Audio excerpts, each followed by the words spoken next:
tidak ada niat sedikit pun untuk kami mempersulit kehidupan rakyat Indonesia. Saya sungguh-sungguh bertekad bahwa sumpah yang saya ucapkan pada tanggal 20 Oktober di hadapan Majelis Permusyawaratan Rakyat, di hadapan seluruh rakyat Indonesia, dan yang lebih penting di hadapan Tuhan Yang Maha Kuasa,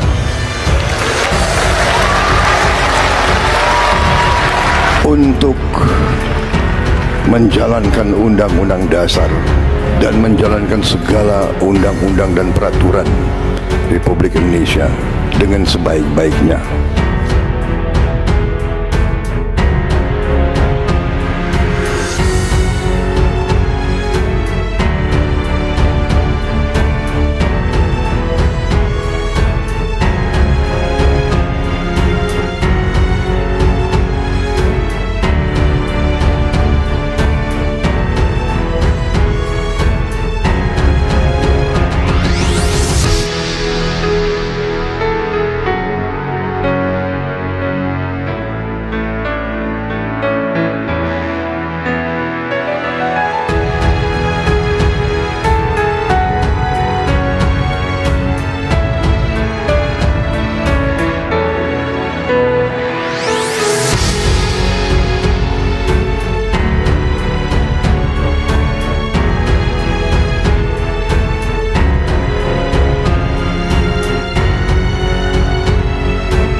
Lah barang halus, tentunya kata-katanya ini adalah kata-kata yang lembut dan halus, nggak boleh ngomong mati saja. Kalau bahasa Jawa ini kasar.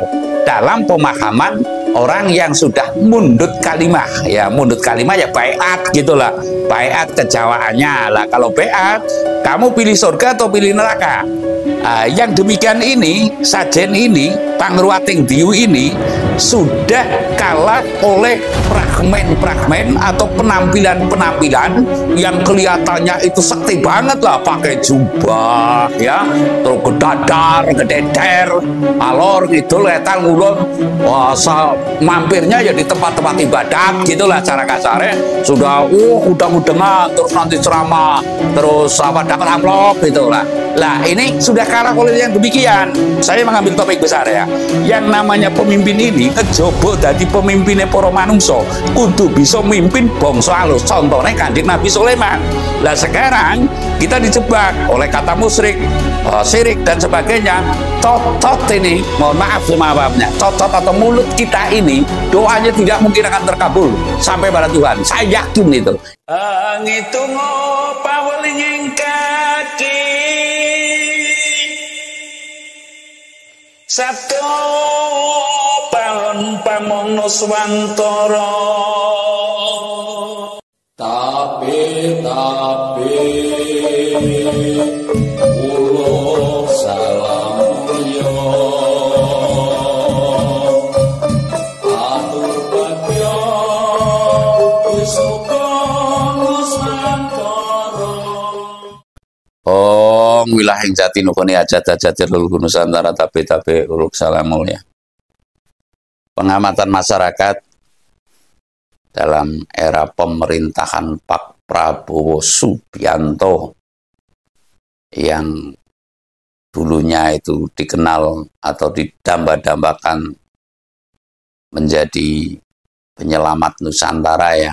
Namun karena masyarakat sudah makin kritis itu ya kritis, menilai sesuatu itu dengan tajamnya, dengan kritisnya, apalagi kritis itu bisa timbul terdukung oleh faktor krisis. Yang saya maksud adalah makin hari kelihatannya bangsa ini, masyarakat ini, warga negara Indonesia ini yang menurut kacamata dunia itu negara yang berkembang, dan saking kurang taunya atau awamnya para pejabat yang kelihatannya sehat walaupun didanai oleh rakyat, namun tidak mengakui bahwa kesehatannya itu, gagahnya itu adalah didanai oleh masyarakat.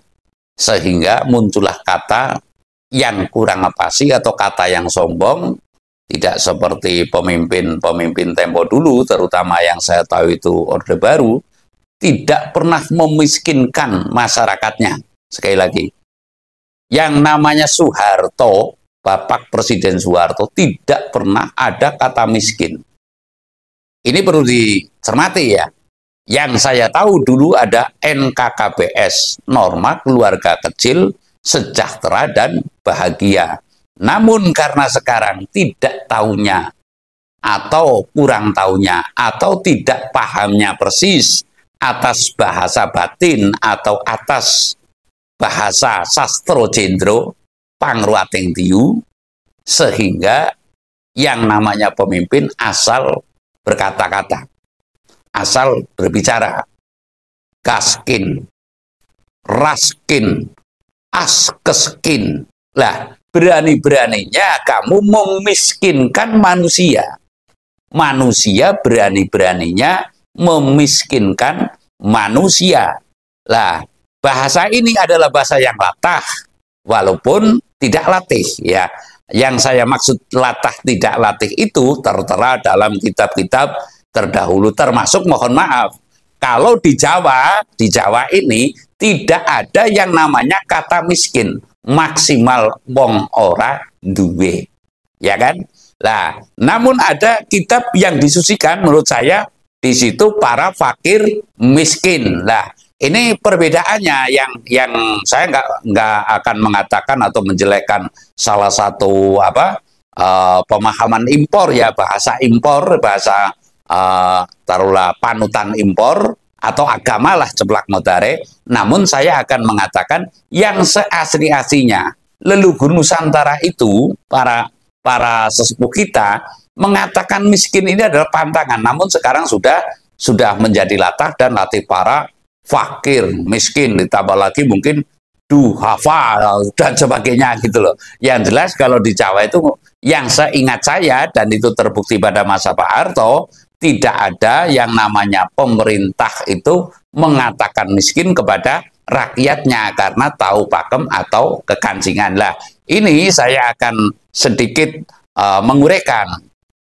Pak Prabowo Subianto yang mulia, yang terhormat, sosok jenderal ya, sosok jenderal, Pak Purnawirawan, bukan paripurna, Purnawirawan, jenderal Kopassus yang banyak duitnya, yang kaya raya, dan lalu kurang pemahamannya terhadap bahasa batin. Yang saya maksud bahasa batin itu ya bahasa ngembat tindakan hidup, apa akibatnya manakala manusia, sesama manusia, ciptaan Tuhan mengatakan miskin kepada manusia gitu. Sehingga ini akan keceletot-celetot atau banyak rintangan, banyak halangan ya, yang akhirnya nanti mau tidak mau manusia itu kalau istilah Jawa itu ya yang asli ngunduh woheng pakarti.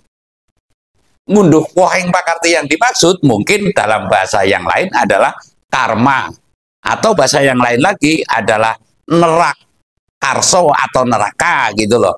Lah, inilah yang menjadi sebab musabab tidak ada sakralnya atau keramatnya sama sekali karena tindakan kita ya, tindakan kita dan ucapan kita yang melunturkan atau bahkan yang menghilangkan kewibawaannya sifat manusia sebagai pemimpin di muka bumi, namun tidak bisa memimpin ya. Artinya ngejobo sira kabeh padha bisa mimpin bangsa menungsa atau memimpin dirinya sendiri, lebih becik bisa memimpin ya, artinya yang lebih baik bisa memimpin barang halus. Lah, barang halus tentunya kata-katanya ini adalah kata-kata yang lembut dan halus, nggak boleh ngomong mati saja kalau bahasa Jawa ini kasar. Dalam pemahaman orang yang sudah mundut kalimah ya, mundut kalimah ya baiat gitulah, baiat kejawaannya. Lah, kalau baiat kamu pilih surga atau pilih neraka? Saya tidak memilih surga, saya tidak memilih neraka. Lah, ini kan pemahaman. Namun pemahaman kami adalah kasampurnaning urip, kasampurnaning pati. Lah ini baik Jawa, dan itu ada lapalnya, ada lapalnya, ada apanya gitu. Saya tidak di sini akan tidak menguraikan PA Jawa ya, karena itu kategori atau termasuk dalam ilmu wewadining bumi kang sinengker dening yang jagat pratingkah. Kalau menurut kalimah ini kan sangat terahasiakan, dan masakaro ya, kalau istilah Jawa masakaro ya 4 mata gitu. 4 mata hanya 2 orang itu masakaro. Nah, saya akan menguraikan di sini mengapa Pak Prabowo baru menjabat di bawah 1 semester lah ya. Kalau dulu kan ada per 100 hari dinilai oleh masyarakat dan sebagainya. Kalau sekarang kan sudah mulai luntur nih, 100 hari kerja. Kalau dulu kan quick count dan sebagainya, itu kan bahasa-bahasa yang sekarang lah ya.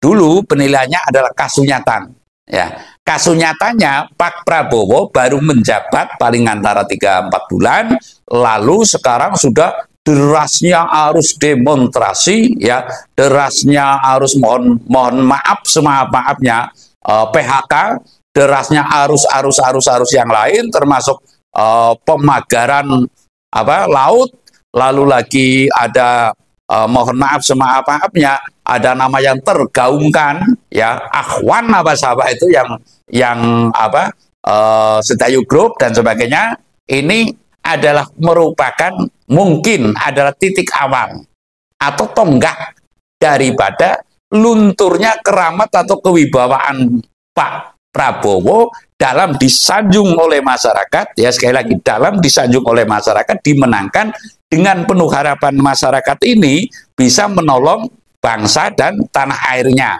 bisa mengentaskan dari kasarnya ngomong garis ketidakmampuan atau garis kemiskinan orang yang sembrono dalam ngomong ya.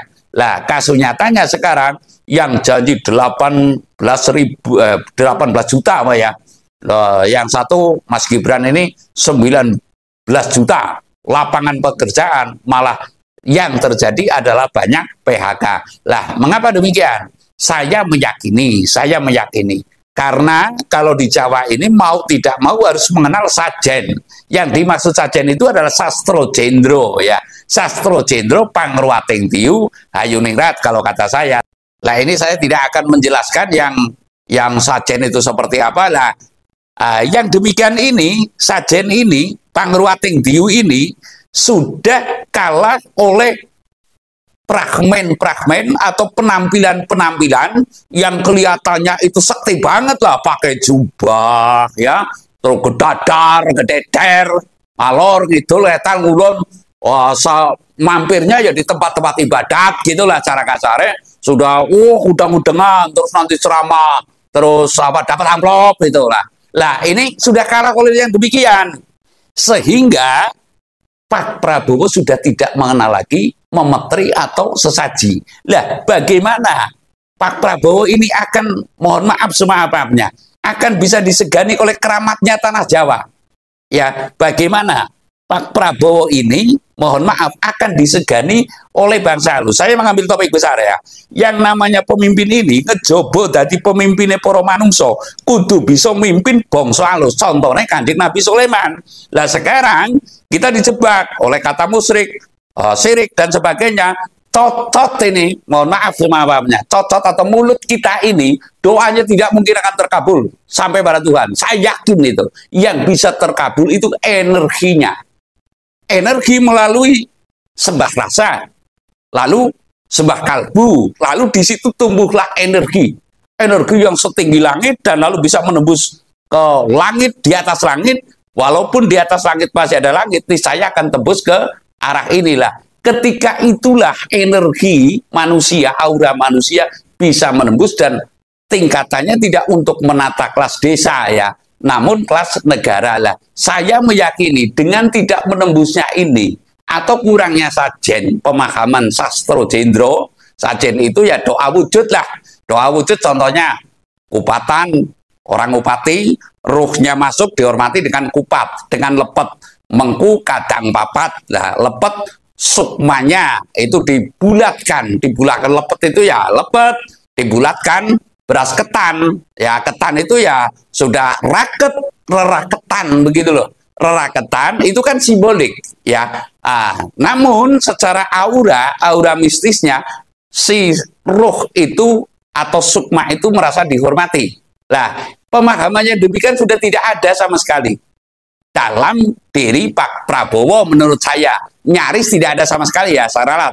Nyaris tidak ada sama sekali pemahaman yang demikian. Bagaimana pemimpin itu akan bisa memimpin bangsanya, memimpin bangsa halus, manakala tidak ada kepercayaan, dan yang lebih lagi adalah keyakinan.